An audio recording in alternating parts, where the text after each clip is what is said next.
Hello, tabletop RPGers. I'm JP, back again with another edition of Table Scraps, a video series about tabletop role-playing games. So glad you're here. Please settle in and get comfortable, and welcome to this episode, which will be different than previous videos, as it will be the first one that's an interview with an actual guest from the tabletop RPG community. Guess I'm moving up in the world. This time we're going to take a look at a game that most gamers that do any internet reading, research, or even just web surfing relating to the hobby will likely have come across at least a mention of. Fatal, a retrospective, features an interview with James Hausler, one of the 4 co-authors of Fatal. That's F-A-T-A-L, an acronym probably best known for the game's original title, Fantasy Adventure to Adult Lechery. Its second edition title being From Another Time, Another Land. The game was the original brainchild of Byron Hall, but was the product of not just Mr. Hall but also Mr. Hausler, as well as Ryan Keane and John Terry. For those unfamiliar with the game, rather than rehash Fatal's controversial history and reception by the gaming community, which really mostly stemmed from the first edition, I'll simply suggest you do a search for Fatal in Tabletop RPG or similar query. You'll get the basic gist of what you need to know to appreciate and understand this interview. On behalf of Mr. Hausler, I ask you to try to approach this interview with an open mind, as he's trying to set the record straight and make people aware that the second edition of Fatal needs to be seen more apart from the first edition, being more than just a straight rehash of the first, with many changes. So, let's begin, and you can decide for yourself how good a case is made here. Here to discuss the infamous and sometimes considered generally reviled tabletop role-playing game known as Fatal, revealing additional information and insights about the game, including his own involvement and why the later version of the game may have been misunderstood, is Mr. James Hausler. James, thank you for joining us. Thank you for having me. When and why did you get into tabletop role-playing? Well, to even take it back a step, I think we all started with board games like Monopoly, Risk, and, whatever. Sure. And eventually I got into chess, and I always wanted something more. And first game that was kind of brought to my attention when I was 8 years old was the TSR game, Board Game Dungeon. My cousin had it, and he was 6 years older than me, and I'd play with him, and we didn't just win the game, we'd actually, completely clean out the board. I don't know if you ever played that game. I've played it, yeah, some. That's a big board to clear out. Yeah, it's a big board, and you got like 6 different character classes, I don't think there was? I believe so. So running there, yeah. Yeah, there was like elf, hero, and then there was like superhero, wizard, and, there was like 4 classes. So you played Dungeon, and by the introduction of it, is that how you got into the rest of the TSR stuff, and that's what started you in gaming? Actually, not exactly. That's why I'm actually sharing this, thinking that'd be even more interesting, was that I really didn't touch RPGs after that. And you gotta remember, when I was playing Dungeon, it was like, the early mid-'80s. I actually didn't touch RPGs again until 1998. That's a surprise. Was there a reason, or just nothing really connected for you? Did you even know anything about them? I'll be honest, I was at college, and I was, role-playing games kind of had the connotation of nerds, and, I didn't really, I guess when I was a kid, maybe I was a nerd, but I didn't, I was a gym rat. I just didn't know anybody who played RPGs till it was presented to me in 98. My friend Ryan, who was one of the co-contributors to Fatal, he actually invited me over to Byron's to play, because he started playing with Byron in, I want to say, March or April of 1998. Now, was that playing a different game, or were they already playing Fatal? No. Fatal didn't exist. They were playing D&D Ed 2. Byron, this was my first meeting with him. I had found out that he was, had probably almost every book, some being very redundant, of D&D Ed 2 books. I don't know how familiar you are with Ed 2. I did some. I started with Advanced Dungeons & Dragons second. You understand, obviously, the D20 system and everything else before it was even called D20. Right. I first got my introduction, I want to say it was either April or May of 1998 at Byron's house he was at. We were all attending the same university, that was University of Northern Illinois University, in that time period. And Byron was actually Ryan's kind of like guitar teacher at the time, teaching him new techniques and things like that. And Byron and his wife played, and there were some other people, and they were trying to, develop a gaming group. But, in retrospect, I know what it's like trying to even build a gaming group. It's hard to find people who will sit down and play for, That's true, yeah. Yeah, so I joined up with them, and I was really wowed. I was like, I really liked Ed 2 when I first played it. But unfortunately, it didn't take me long to start finding the numerous shortcomings in Ed 2. And also the inconsistencies. Like, if you ever read Combat and Tactics and compared it to their player's manual, the two things are so contradictory, you know. Combat and Tactics was like an additional, like, rule book that had, was a little more comprehensive and added new weapons and other, you know, points of interest to their combat system. You know, the little, like, 250 or whatever page player's manual, which is interesting in its own right, and I'll get to that in a minute, but I started finding all kinds of, like, failures in the system, and I had a lot of those wait a minute moments when you find out that a combat round is 1 minute long, and I'm like, okay, so in 1 minute, I'm going to swing a weapon. It takes me 1 second to swing, and for the next 59 seconds, I'm going to be holding still, letting people hit me. A lot of people, I think, brought those kind of issues up. Yeah, and it was just one of the things I caught right away, and then you start finding, you know, where people, I mean, you're familiar with people having, you know, like fighters would have 3 attacks per 2 rounds and things like that. And I'm like, wait a minute, okay, so they swing this weapon, let's say they win the initiative. So now they get 3 attacks while I'm just standing there letting them swing at me, and I'm like, all right, and chances are one of the 3 is going to hit, you know, unless you're super heavily armored. And I was like, it just didn't make sense knowing how to fight in real life. And I'll admit, I'm a very physical person. I've been fighting my whole life and working out and training, and I just said, this doesn't make any sense. So part of your initial introduction to gaming was noticing all those details and wanting to kind of tweak that a bit, improve on it. Yeah, I really liked having Byron as our initial, DM because, you know, we could, you know, essentially not so much argue, but kind of debate what we thought was right, even if it was against ourselves, saying, wait a minute, it doesn't make any sense. Because I've never been one of those people who says I have to win a game, like winning is the goal. To me, realism was always the goal. You know? Winning was never the purpose, though you do try to be competitive and not die, right. And his initial adventures were very compelling. I was never bored at his games, initially at least. Just how he did other games, adventures and stuff. That's kind of interesting. Yeah. Basically, on familiarity, we all started off with D&D Ed 2, and he also knew about Ed 1 and had some older books, you know, from AD&D Ed 1. And I really liked a lot of the artwork, and I liked the ideas, and I thought it was a pretty cool-looking game, but I never actually played Ed 1. Oh, and you know what? Ironically, where I'm at right now over in Waukegan, I'm only less than an hour away from the home of TSR in Lake Geneva, Wisconsin. Lake Geneva, yeah. I'm right near there, and it's ironic because it didn't really occur to me right away that, you know, I'm from, like, where, you know, essentially tabletop role-playing began.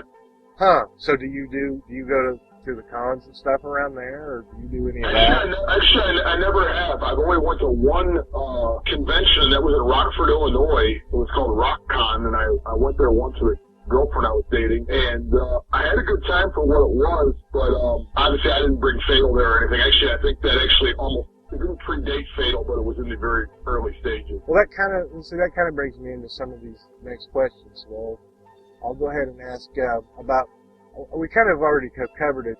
What you liked and didn't like with your experiences with other games, and then I guess if you want to, we'll go on into more specifically to Fatal and any experiences you liked and didn't like with it, and if you had if it was a better way to remedy the other problems that the other games like D&D had, and if you did on-the-fly sort of rewrites while you were playing Fatal itself also. Oh, well, we were already kind of, shall we say, rewriting Ed 2 before Fatal began, and that's essentially almost how Fatal began. And really getting to the point with that was when Ed 3 came out, I remember Ryan, I think, purchased a couple of the books from Ed 3. When we were going through Ed 3, we were really hoping that a lot of those things would be patched, you know, that it would just be a system really, you know, like a keeper. Right. And we were so disappointed with Ed 3, even in comparison to Ed 2, though it did have some advantages, don't get me wrong.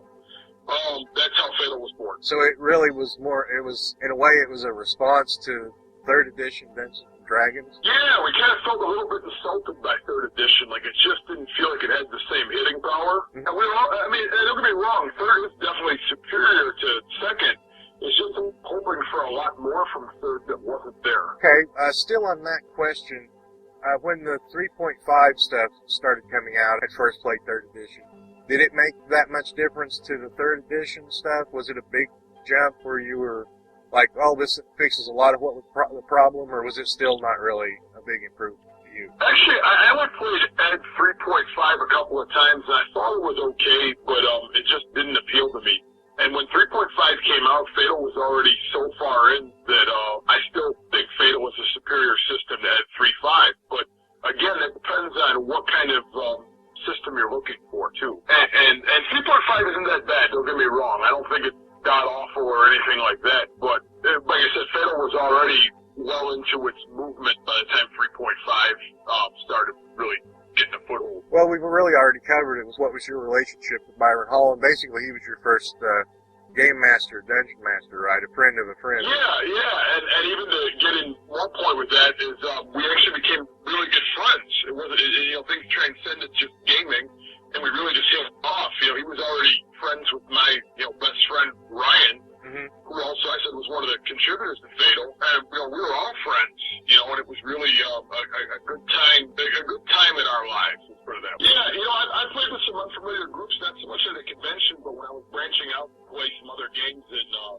2001, and I found a group locally that still played Ed 2. Some of the guys I played with were good, but I had some very mixed experiences with players because some people just didn't stay focused. They're busy just with other things, and I just said, man, this isn't for me. I mean, these guys aren't for me. Yeah, there was a lot of infighting at that group. I remember Byron and the other guys like Ryan and John and that weren't a part of that. This was, locally after I left NIU. And nothing against the guy who was running the game because he really tried to make it fun, but some of the players, they just were a ragtag group of people who most of them shouldn't have been playing RPGs because they couldn't stay focused. What would you say the age was of everybody, yourself included, in that group? In that group, I was actually one of the oldest guys. I was 27 at the time. The DM was probably 22 or 23, and a lot of the guys ranged from 17 to about 20.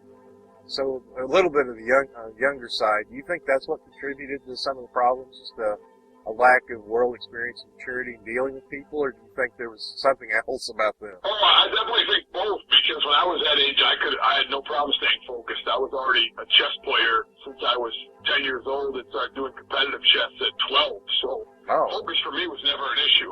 Yeah, and it was unfortunate, and it kind of led to me just kind of walking away because I wanted to play, and I didn't want, and they'd set up for long gaming sessions, and I was like, well, we don't have to play all, 6 or 7 hours. We can only play, even 3 of the hours, but let's be focused for the 3 hours. And what I'm saying is that some people picture, okay, we're going to play for 7 hours, and it would be play for a half an hour and then goof off for 2 hours, then play for 15 minutes, then goof off for an hour. And I said, why don't we just have goof off after we're done playing and just sit down and really dig in for 2 or 3 hours? And it was really disappointing. And like some of the guys I played with, they're fun to play with, but it just didn't quite work out. Some people were really egotistical. Like they viewed it as like almost like a competition. I'm like, we're all supposed to be a team on this group. Like it's not a competition, Oh, in between the players themselves? Yeah, and I said, I don't understand where there's room for egos in RPGs. I will never know. You said that Fatal was more or less the response to 3.0. Would you say that this gaming group you were a part of also was that part of the thing that you had a bad experience with D&D and with this or some other groups, and you finally were just like, this whole thing isn't working, the D&D and these groups, and you just thought maybe a different game would foster a different mindset? Yeah, you could say that. And again, though, Fatal was not my idea. I kind of was really hoping that it may remedy some of those feelings. Okay, well, I guess that's what we were going to get into anyway. Next was the idea for Fatal and how it came about, which was, as you said, it was a response. But you say it wasn't was it Byron specifically? Yeah, and I can tell you exactly how it started. Please, go ahead. And it was kind of funny. It just kind of happened out of nowhere. We were at his apartment when he was living in Sycamore, still attending Northern Illinois University. And he was already working on his, he was already working towards his master's degree. Okay, and what? He got his bachelor's in communications, and he was getting his master's in, I want to say in statistics. So he really does have all these different degrees and yes, he does. Wow. I mean, nothing to do with my present day feelings towards him or whatever, but I will be as objective as possible. He was a very smart guy, and really, actually, his master's was in quantitative research methods. Wow. I almost have to have a degree just to understand that. Yeah, me too. I do have a degree, but that's beside the point. I mean, I'm saying he is a really smart guy. Ryan obtained his bachelor's in foreign language Spanish translation, and I received my bachelor's also in Spanish. But I'm actually like half Native American, but that's beside the point. Okay. You say it was Byron's idea, kind of, but you all were already talking about it, and you were rewriting D&D and everything. So I mean, how do you divide where you all were kind of as a cooperative doing things, and then he, I guess, broke ahead of everybody, and it's like, I'm going to make my own game, or? Oh, I'll explain. He was talking to me, and he said, hey, I wonder if I could make a percentile-based system instead of a D20. And I said, that doesn't sound like a bad idea. I'd rather see percentiles. I said, but D20 already, goes by 5% increment. And then he said, I'd really like to make a percentile-based, bell-curved-based system. We were talking about the standard bell curve, which I don't know if you're familiar with. I'm familiar enough with the bell curve. Right. And we were basically just looking at creating something that was based on a bell curve with a mean of 100 and a standard deviation of 15. And that was the first goal. And then Byron said, I'd like to do that. And I said, well, I'm not against the idea. I like it. And then he said, but how would I adjust the curve? And I said, well, all you got to do is you just move the curve in either direction if you want to, create different, if every attribute for a human is considered mean 100, and you want to adjust one for an elf or something, let's say you thought that elves were one standard deviation smarter than a human, then you just adjust intelligence by 15. And that was how our conversation went on creating his own system. I had no idea he was going to follow through with it. I thought he was just talking about it and just kind of scratching his head, but I never thought he was going to actually do it. Because we were very frustrated with, at the time we were playing Ed 2 or whatever, and he just brought it up as a conversation, an informal conversation while him and I were standing in a hallway in his apartment. The next thing I knew about, because I was living back here in Waukegan at the time, I didn't see him again for about a month or two. And in those 2 months, he actually created the initial version of Fatal, the very initial version, which was 400 and some odd pages. I was going to ask, because considering how long both of these editions are, 800 to 900 pages or more, I figured even the first draft was probably a monster, and at 400 pages, I'd say it probably was. Well, yes and no, and I'll get to that later, but I'll tell you what I thought when I saw it, though. Okay. He presented it to all of us at his place. And I looked at it, and my friends, I guess maybe they liked it a little more than I did, but I looked at it and I told him, I said, and I said, no offense, but this is terrible. and he said, why? And I said, I'll tell you why. I said, because all you did was use the same races that everybody's ever seen, Tolkien races from Ed 2. Right. That's a charge that gets leveled at a lot of games that have come out since then. Everybody's.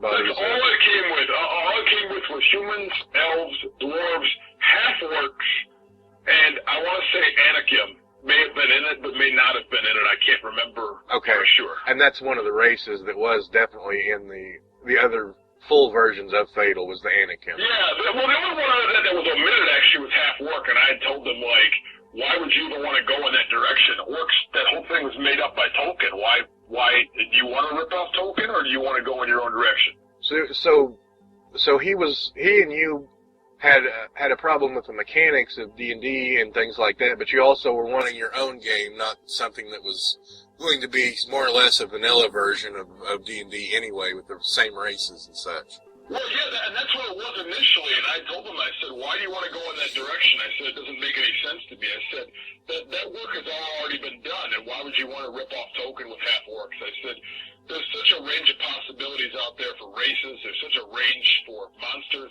why do what somebody else has already done? Why not go in a different direction? Right, and so did he agree with that, or was he sort of open to it, or? He was actually very open to it, and I think he actually really appreciated the criticism. Right. Because believe me, it was nothing against his character, like against him. It was because if he put in that much work, I really wanted this Like, I couldn't believe how much work he did without any help from any of us, other than that conversation him and I had that lasted about 45 minutes. Yeah. I was amazed. I mean, don't get me wrong, I didn't hate the project. It was quite the opposite. I saw the potential of it, but the first version of it I thought was terrible. It was just really derivative. Was your main problem? It was like I said, it just looked like an Ed 2 ripoff, and he had a name for things. Like instead of critical damage, it was called crucial damage. Yeah. And all the names were ripoffs of Ed 2, and I said, man, they just, like, anybody reads this, they're going to think that you're just a plagiarist. You know, I said, this is terrible. I said, but we can fix it, though. In retrospect, this is kind of jumping ahead, but in retrospect, would you say that it was good or bad that he spent an entire 2 months and came up with 400 pages of stuff all on his own without any other input? Actually, I'm glad he did, because if he'd never done that, and he had just came to us saying he wanted to create an RPG, I probably would have been more lukewarm about it, thinking that, like, you know, how much work is this going to be? But he had cranked out so much work that I was like, wow. I said, a lot of the BS work is already done. Like, he had already created it as a PDF, you know, very professional looking. Yeah. With the intent of it being printed, and he really impressed me with some of the stuff that was in it. And I didn't even know he was capable of all that. And I don't mean capable, like, not intelligent enough, just that he would want to stick with it and work that hard to create something, and especially in that short a period of time. Then he really showed me something, and it made me say that I really wanted to be on board for this project. And he didn't recruit me. I offered my services. You know what I mean? You just said, hey, this looks good. I like what you've done here. I'd like to be a part of it. This is something I can get behind. Yeah. And not just me. I'm talking about Ryan as well and John as well. All three of us jumped in and said, we're on board, and let's see what we can make of this. Did that seem to help him, or did it really... I mean, he'd already done the first draft, which was 400 pages. Did he need more encouragement, or I mean, did that improve like his output? Did that improve his quality? Yeah, actually, I think that since he knew he had support, I think and we really encouraged him. You know, and it wasn't like he wasn't motivated. He was obviously motivated, but it was like he realized he wasn't really going to have to do this completely on his own. That there were other brains that were also familiar with gaming and could really give him other points of view. Mm-hmm. And we all saw things very similarly. I mean, we had differences in that, but we were all collectively wanting to make the most realistic game possible. Okay, well, that kind of brings me to my next question, which, again, we've already covered part of it, which was the intent of Fatal, which, like you said, it was kind of response. It was kind of, you wanted something different. You wanted something that would maybe foster a little bit of a different mindset, have a little different playing style. But then also, what you just said, you were on the same page about things, and you wanted to make something different.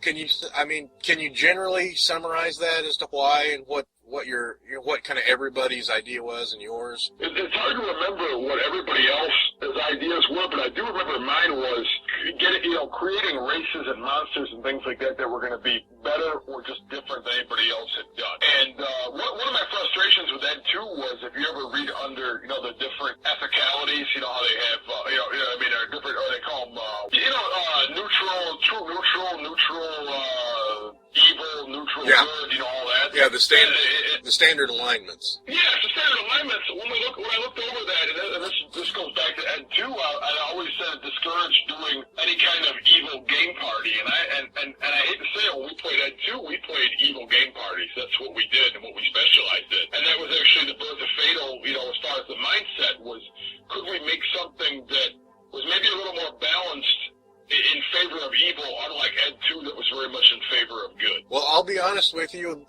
that statement is probably not going to be surprising to a whole lot of people, given the general reputation of Fatal and how it seems to work. Yeah, and I can honestly say that as a player, both Ryan and I, we were almost always neutral evil, and that's how we play, and, that's how we are, Byron always saw himself as being, like lawful neutral with evil tendencies.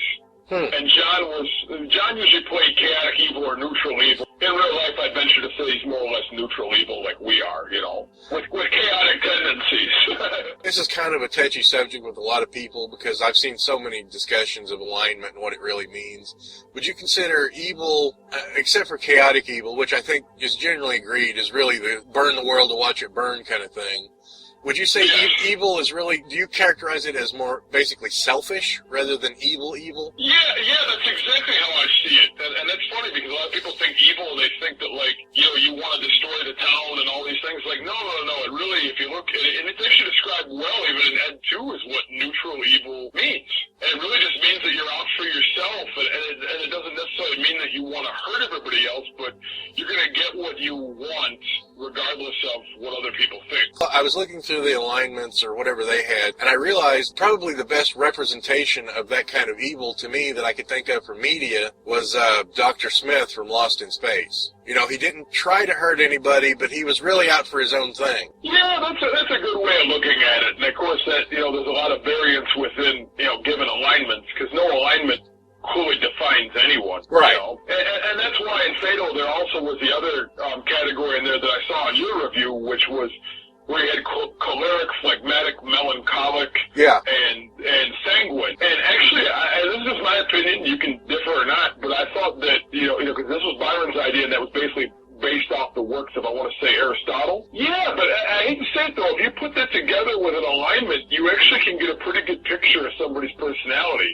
I mean, it still leaves a lot of open space, but I think that putting that together really actually summarizes a personality really well when it comes to gaming. Because, I mean, if you break down those 4 other categories, choleric means angry, melancholic means, precise, phlegmatic means lazy, sanguine means talkative, essentially like friendly or talkative or outgoing. Yeah, and the reason why is because all those things in many ways are mutually exclusive, which means that you could be high in all 4 categories or low in all 4 categories, or high in one and low, you have a lot of options. So I really was in big support of that idea of defining characters. When Byron first presented that to me, I actually, when I did a little bit of homework on it, I was really impressed, and that was one of the things I really liked about Fatal right off the top. And that was all his idea. That was definitely not mine, by the way, or anyone else's other than his. Well, I have to admit, that definitely, I think still is probably one of the more novel approaches if you're going to have any sort of a system, to hang your character on as far as ethics or whatever. That's not one that gets used a whole lot. Yeah, so that way it gave you had morality defined as, evil or good. Morality, ethicality, meaning, are you chaotic or are you, exacting, sort of, something like that.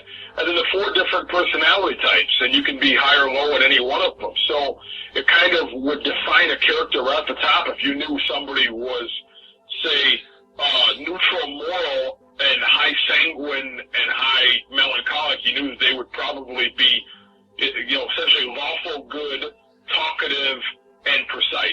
Almost like you might picture a paladin or something like that. Like you said, it's really a more multi-dimensional way to look at people than just 9 different things, and you have to fall into one of them. Right. It gives you a whole different, way of looking at things. Like I said, for myself, I was choleric, melancholic. Ryan was melancholic choleric, and Byron, I would venture to say, was probably melancholic choleric as well. Anybody listening to any of this or watching it will probably have to do a little homework on that, really. In other words, choleric just means are you angry, an angry kind of person, and melancholic, are you a precise, like an exacting kind of person, essentially almost like a boss. And not to mean bossy, but just the boss type. But when you reverse those two, it makes it different. Yeah, slightly. It still means that chances are you're going to be very compatible if those are your 2 highest. Meaning that, like, all of our sanguine scores were rather low, and we all have low phlegmatic scores.